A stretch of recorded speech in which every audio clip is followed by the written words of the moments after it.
Hello, welcome to this week's journal entry. You may or may not be able to tell, I have a cold. This is like day 12. I'm actually sprinting to the doctor's office right after I record this, and I hope that they give me medication. But I'm actually so excited to dig into today's topic. And I'm going to start it off with a question. One that you may have heard before. Have you ever gotten home from work or just driven home and you couldn't remember the drive? That is autopilot in its most literal form. I have. And for some reason, when I think of that question, have I ever driven home from somewhere and I couldn't remember the drive? I can literally picture a street. So maybe I do remember because the street pops up in my head. But I think I remember the street because it's when I snapped out of it where I was like, whoa, why am I here? How did I get here? It was the most wild experience. Be like, I am on this street. I am driving right now. I think I was going to the grocery store. Today, we are diving into why that's so common, why that experience happens to so many people, and specifically why so many moms are feeling so disconnected from their daily lives and what that's actually costing us, why that's actually so dangerous to be living on autopilot in that cycle, even if it's not on autopilot every single moment and minute of every single day. Moments of your day, every day, are likely on autopilot. And that's really dangerous. And I'm going to tell you why. And then we're going to go into how to actually get off of it. I always kind of felt like I was on autopilot, but it became so clear to me, besides that driving moment, when my ex-husband left. And I suddenly had full responsibility for my son. For those of you that don't know, once I separated from my husband, he moved down to Florida. And so I had full custody of my son. And so without having anybody else's energy, that's the best way I can describe it, is like without having anyone else's energy that I could tap into when I was tired. So, like, to help out with bedtime routine or to clean the dishes, or even when we were both like scrolling our phones at night on the couch, having the option of having him get up to help me take care of something instead of me being the default person to get up and go do the thing, knowing that everything was on me, I knew that I had to manage my energy differently. I literally felt like I had to wake up and start noticing my day, noticing how I was spending it. And also, I wanted to be more present for Griffin and for myself on both ends of the spectrum. So before we get into the signs that you're on autopilot, if you're sitting here listening, thinking like, I don't know if I can really relate. I don't know if I'm on autopilot. I'm going to walk through a lot of examples that you might be like, hell yes or hell no. And then you'll know if you need to listen to the rest of this episode. But take a pause right now. And I want you to think about, can you remember 3 specific moments from yesterday that made you feel something? Anything. Excited, happy, sad, anything at all. Or did yesterday just kind of feel like a blur? Did you end on the couch feeling like completely depleted and that was the only feeling you felt all day? All right, let's jump into the signs. If you're unsure that you're on autopilot, here are just a few examples of common, I believe, thoughts or even maybe mindsets that scream that you are on this mundane loop of life. That means that you're not actively experiencing it, like intentionally experiencing it. First, you can't remember what you did yesterday. You are counting down to your next vacation. You might even have like one of those countdown apps on your phone that counts down to your next weekend or girls' trip or the vacation. You're feeling disconnected during family time. maybe because you're scrolling the phone or the TV is on and you'd rather watch the TV than watch your kids play. You're zoning out during conversations. You are making decisions without even thinking about it. Like your kid might ask you something or your partner might ask you something, and you're just like, yeah, yeah. And then you just say something without even like actually thinking about it. The doom scroll, I think you know what this is. This is, you're scrolling your phone and you lift your head up after 45 minutes and you realize, holy crap, I just lost 45 minutes of my day or night or what the hell time is it? I don't even know what I've been doing, like that trance that we're in. I actually don't have TikTok because that happened to me twice and it felt so shitty. Like that coming out of that trance, I was like, I do not like that. Still happens to me on Instagram, but still. Also consider autopilot eating. Have you ever like finished a meal without even tasting it and you're like, wait, what did I even eat? Also, I believe autopilot is the mindset of tomorrow will be different. This is going to bed thinking that today was a wash, today wasn't great, tomorrow will be better, yet not actually making any plans for it to be any better. And then finally, the rushed response pattern. This is like answering your child without actually hearing them. I picture them like coming home from school and them like wanting to show you something that they did, or something that Griffin is really into right now is after school, we go in our backyard and play, and he loves snails. And there's snails on his playground. And he takes them off. It actually makes me kind of sad. He takes them off of wherever they're sticking to and then lines them up. And rushed response pattern is me just being like, don't do that. Like I just suddenly have a response and it's like, well, it's not killing them, right? Like, and he enjoys them and then he counts them up. It's just like this rushed response, like without me even thinking, like, is that okay? Is he having fun? Is this like an acceptable thing to do without actually like processing it first? All of these things and many, many more. So maybe this is prompting you to think of like, I don't do that, but I do something else. And oh my God, I'm living on autopilot. It is so important to identify that we're on autopilot or not, because it is draining us of our energy. It's draining us of our passion for life. It's draining us of our patience with our kids. It's draining us of our ability to be present for memories and creating memories in general. Sometimes we think, oh, it's just an autopilot day, or oh, it's just my days are just so mundane right now. Maybe that's the term that you're using right now. But there are so many hidden costs of living in this way, especially day after day after day. Here are some of the hidden costs. First, the lost memories that I already mentioned. Like, don't you ever fear looking back on the days that you're living right now, especially if your kids are young, but even if you don't have any kids, like looking back and being like, what? Like, I just missed out on all of that time when my kids were young, or I just missed out on that whole year of my life. Another cost is decreased patience and increased reactivity. One of those might speak to you more, the decreased patience, but also for me, it's the increased reactivity. I hate feeling super reactive, whether it's to my kid, whether it's to a friend or to my parents or just like via text message, or if I'm feeling super reactive in like comments on social media, that's like not me. But some days I get into that and I'm like, whoa, where is this coming from? Like I hate that feeling.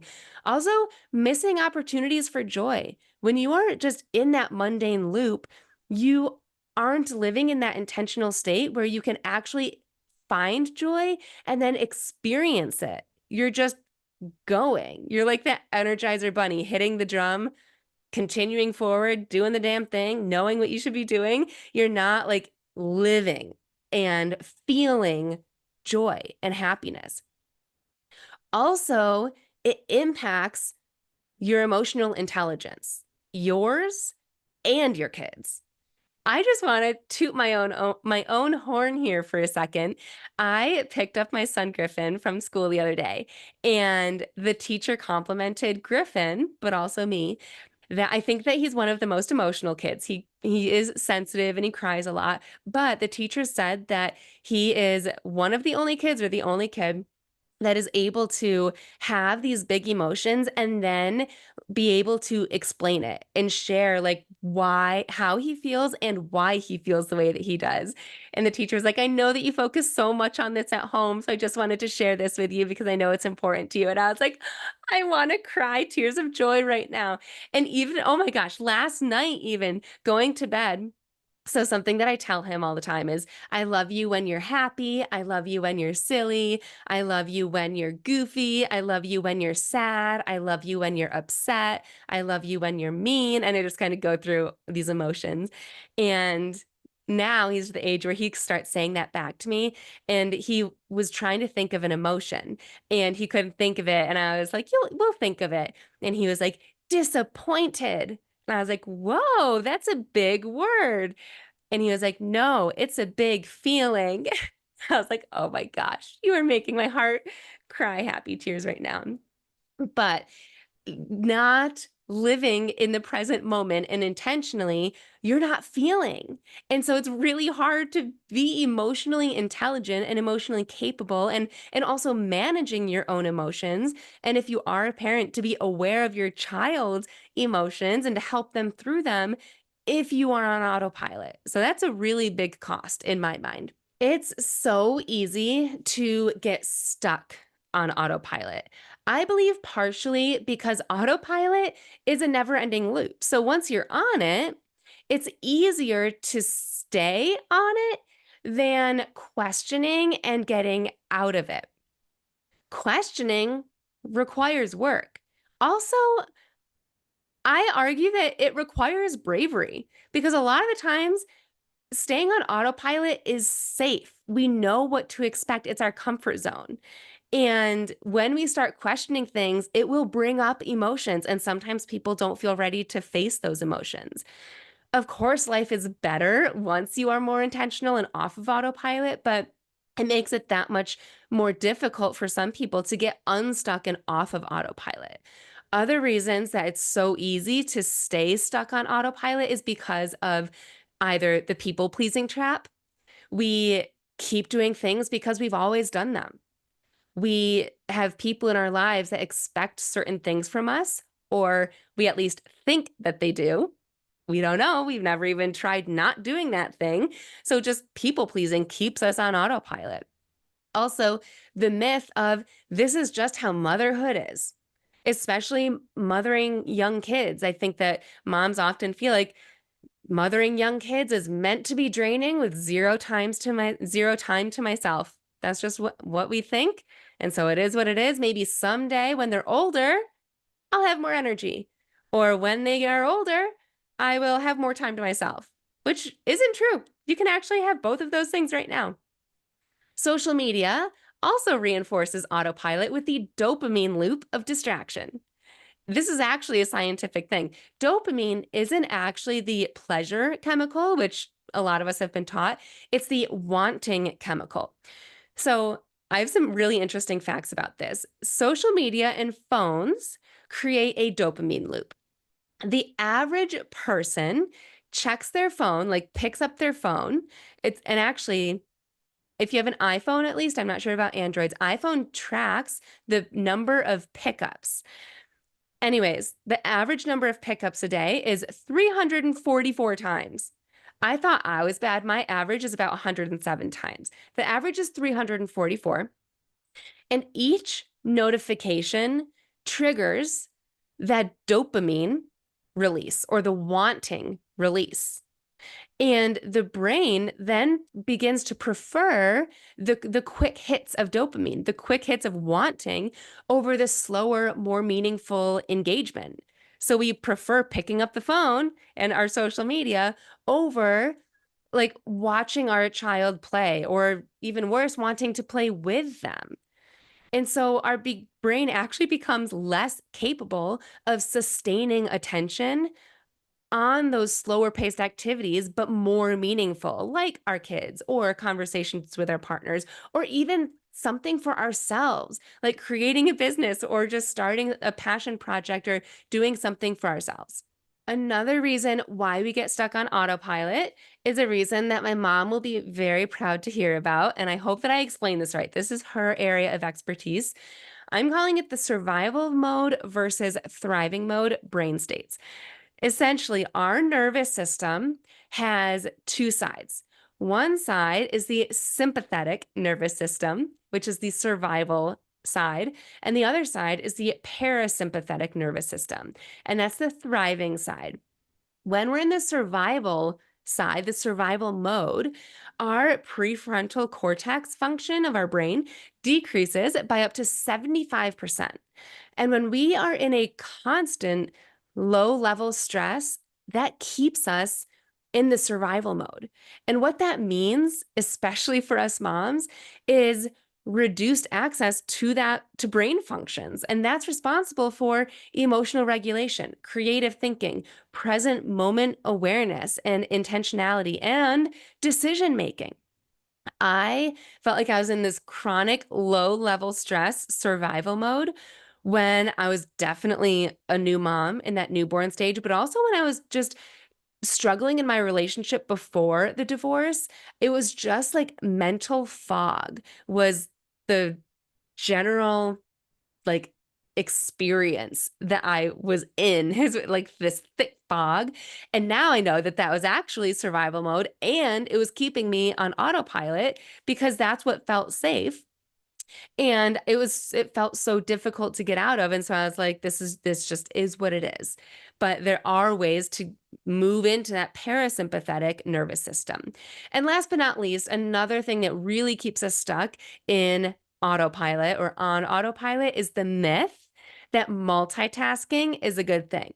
I used to be really good at multitasking, and then I used to say, like, oh, I just suck at multitasking now. I wish I was better. And then I learned this, that multitasking, it's actually a myth that it makes us more efficient. Here's some other really interesting findings.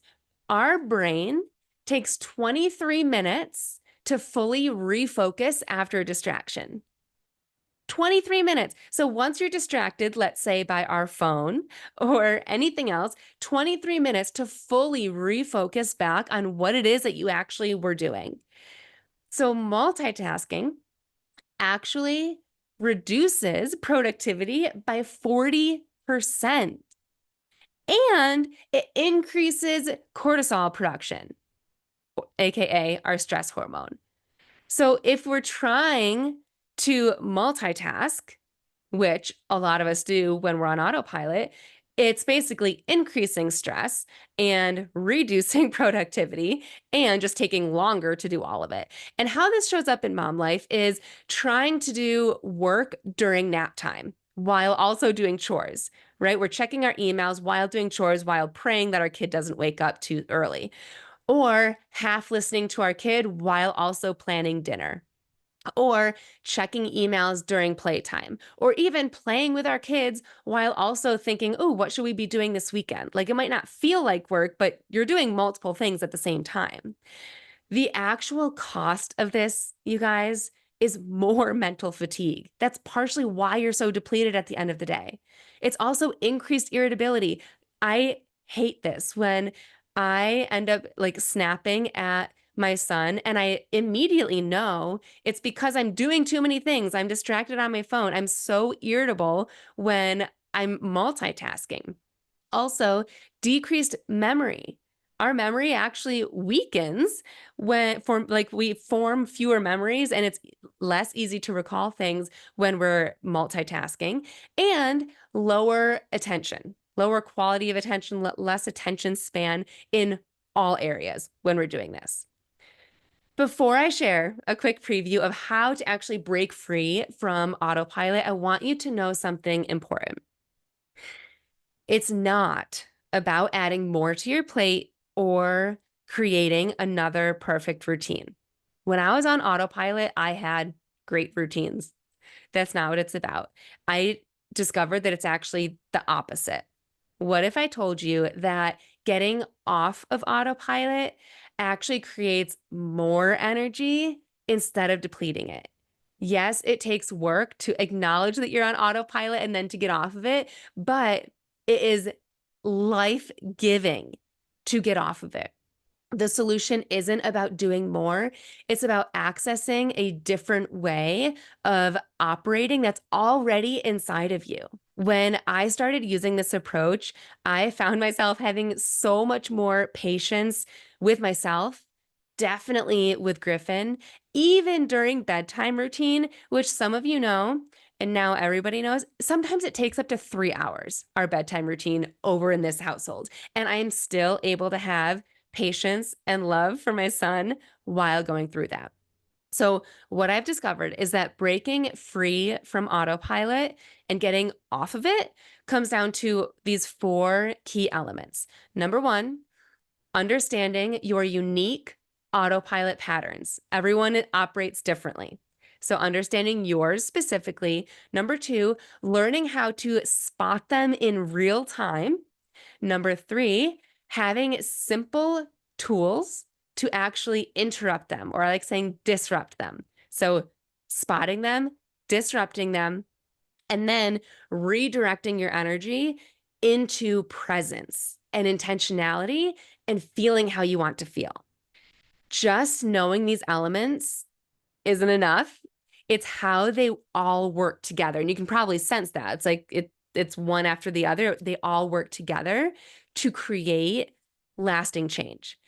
Okay, let's take a quick pause. Today, we covered a lot. We talked about all the ways that you can recognize if you're operating on autopilot, why it's so dangerous and what it's costing you, and the basic steps of how to get off of autopilot.